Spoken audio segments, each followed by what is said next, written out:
be in nature, because that's the etymology of the word birth. It comes from the same word as nature, a native, one who gives birth, natal. So they're waiting for the truck, and then she starts saying things to me like, you know, Mom, since this is my first baby, and I was born in the hospital, and her father also is a medical doctor, and so she's been in co-custody between two households, between two worldviews. So she's saying maybe it would be better to have, you know, an older woman there, someone who kind of knew a little bit about birth. Hint, hint, hint, Mom, Mom. I didn't bite. Instead, I just asked her what her concerns were, and she had some. She didn't realize she had until she was asked, and out they came. Well, what if? So we investigated.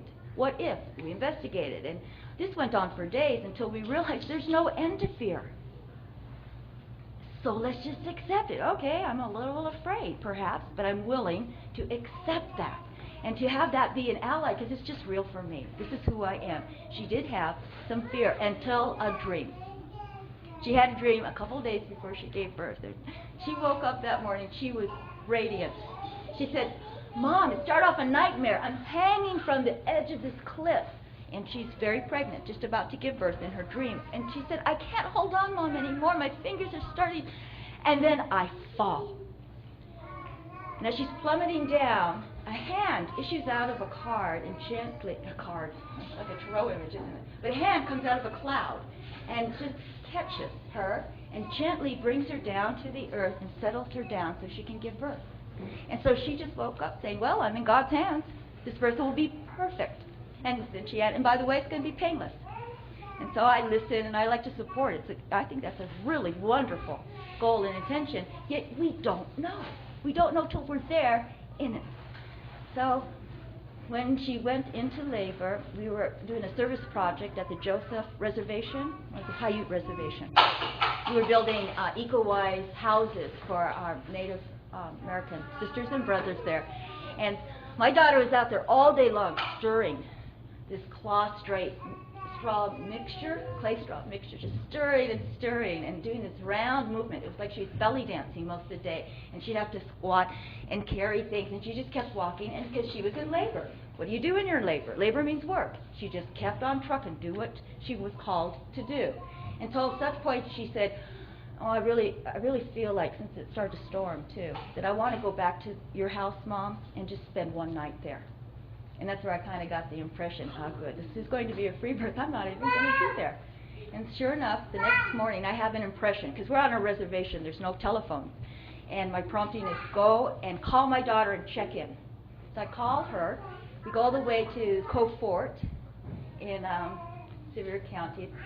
It was a Mormon fortress built to actually destroy the Indians, quite frankly. Or but, protect them. Oh yeah, protect themselves. Well, anyway,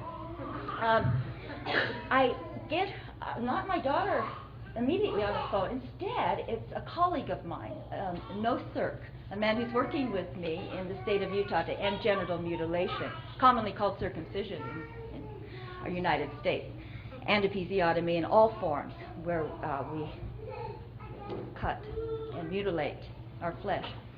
So he was there to be on the radio with me the next day, and he came to the house, walks in, he realizes Loie's having a baby, and so he just goes and like boils water, because I maybe saw a movie about boiling water. So he's just boiling water. He answers the phone, and he's saying, oh yeah, I haven't heard from the radio station, and yeah, I got here early, and by the way, your daughter's having her baby now.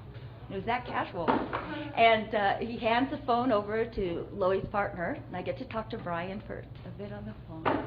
And you know, Brian's just saying, yeah, she's doing it. I'm here in the tub with her. And he says, you want to talk to your mom? And I hear, Well, that was my answer. Within a few minutes, I got to hear my grandbaby's welcoming song. And like I've heard over and again, what's there to cry about?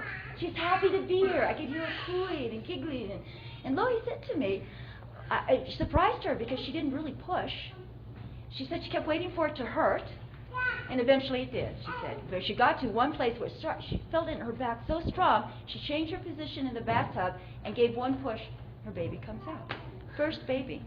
Okay, and she's not a spring chicken at that time. She's 26 years old, I think. But she has her first baby. So that to me was a living proof. First of all, enlightenment just gets brighter and brighter. I mean, we love our kids. We think our kids are magnificent, and they are. Wait till you've got grandkids. I didn't know my jubilant heart could leap this high to see that newborn face, to see my face reflected in my granddaughter's face, and to know we had interrupted a pattern that's been in my family ever since my mother gave birth to me. Because she broke the other pattern, which was all my mom's family had babies at home. They all did. And my mother was born at home. And yet, in the 40s, she went into the hospital to give birth to me. Because that's what you do. That's what you do. So when I chose to give birth at home, I healed my mother too. I healed my children's grandmothers. And that healing both ends of the continuum at once, from this point of view, is possible with rebirth. Thank you. So patient.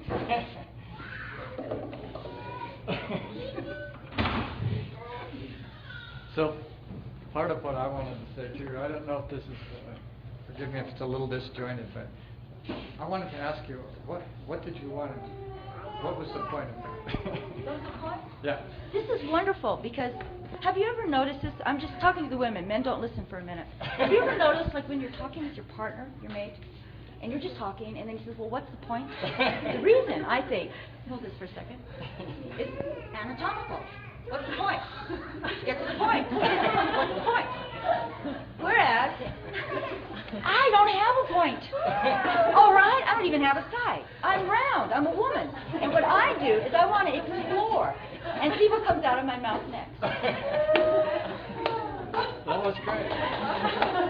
All right. Well, I had a point in mind.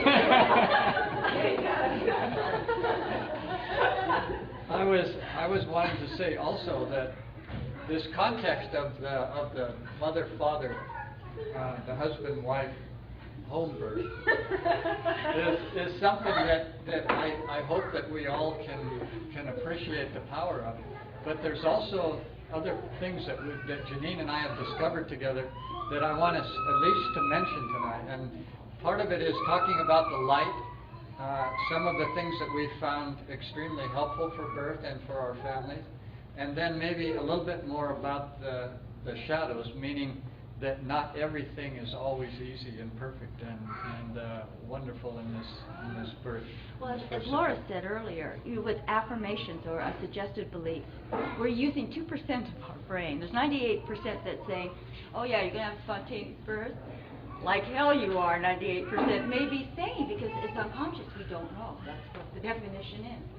So, by exploring the shadow, we can bring out some of those voices. Go into the light stuff.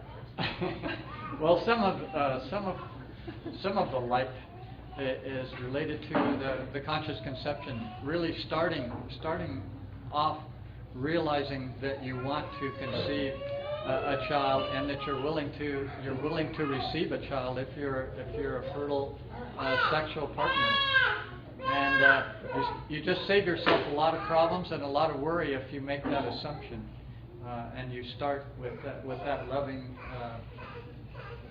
receptivity, and we then also had the kind of pregnancy that I would hope that many of you can explore, where we talked with the child while the child was inside.